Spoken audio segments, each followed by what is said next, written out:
Much for your question. Now, the first question is about security in the region, and this is one of the key points. Since, and we always say it, since the destabilization in Libya around 2011, the whole Sahel has been destabilized because we've seen weapon and group of terrorists, just coming down. And the key countries in the Sahel, Mali, Burkina, Niger, and the northern part of Nigeria, the northeast, have been really feeling the really strong attacks from the various terrorist groups. And you mentioned also the fact that we see that those terrorists are not trying to come down toward the coastal country. So it is all this situation combined with other factors that have been creating these social and humanitarian difficulties that those countries are facing. Yes, we have other, as I say, factors. The food crisis, the low level of the rainfall this year and so on.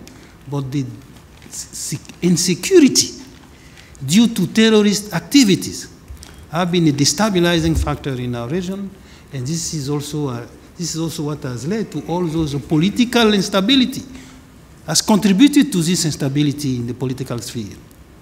So, and you are right, we need to really address that, because if we do not address it, the thing will continue to deteriorate, and it will affect not only the Sahel countries, but will affect the whole ECOWAS region. So, and to deal with that, of course, each member country has its own national policy, the security policies that it is implementing.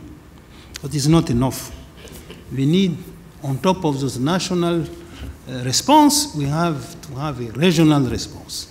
That's very essential. Because as you know, terrorists do not know the border. They don't know borders.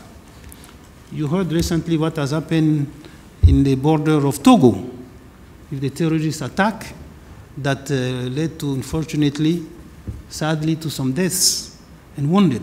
Same thing in Benin. So they don't know borders. So we need, on top of the national, regional approach. And this is what we are doing in ECOWAS.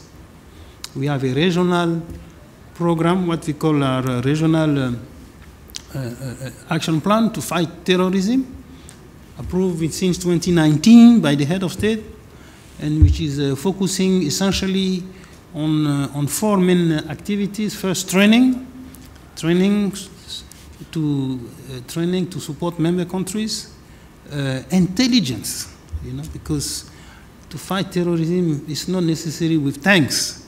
You need information and intelligence. So focusing on that, of course, with adequate, appropriate security equipments, that's the third pillar.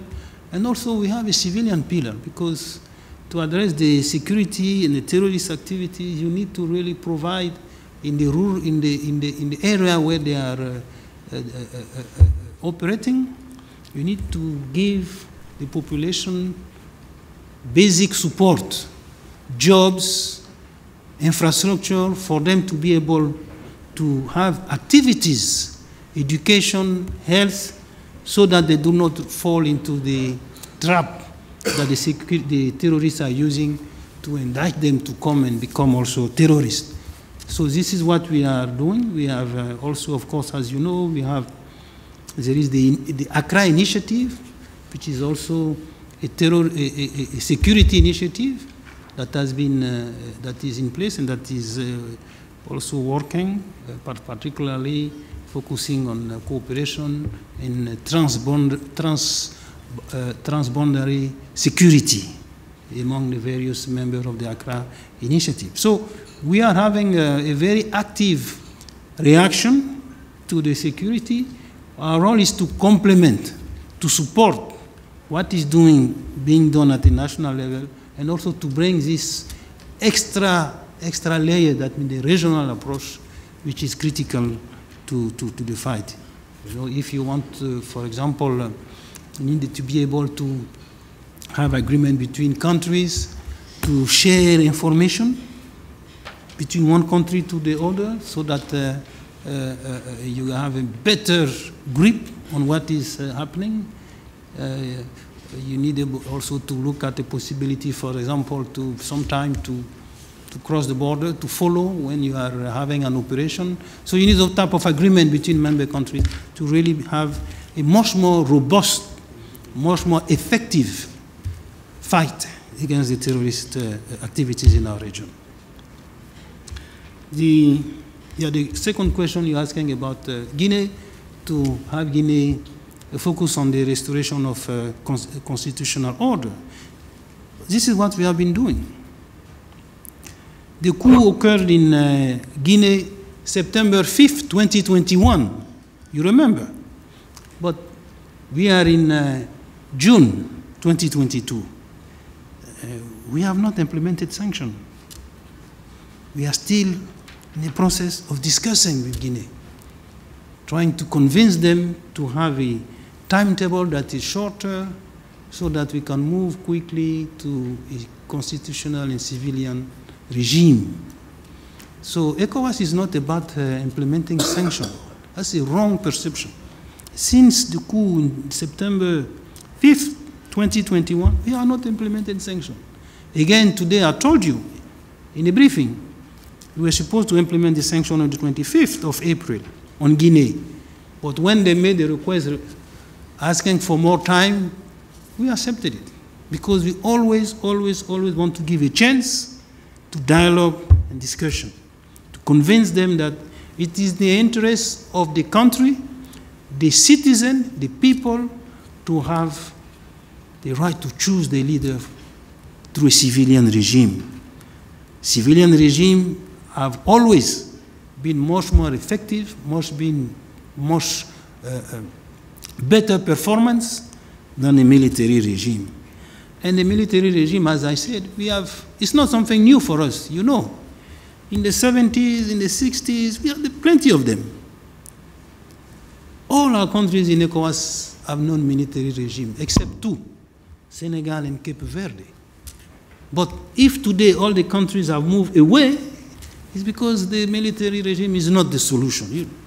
So, but again, we always first put the emphasis on dialogue, discussion, and trying to really find a solution to the situation. Thank you. I work hard each and every day. I get lost in the words I say. I don't push pause, no, I push play. I won't stop till I make a change. I withdraw on the things I make. I turn flaws into flawless traits. I build tall, never capped in space. I won't stop till I hear him say, oh, oh, la, la, la, la, la, la, la, la, la, la, la, la.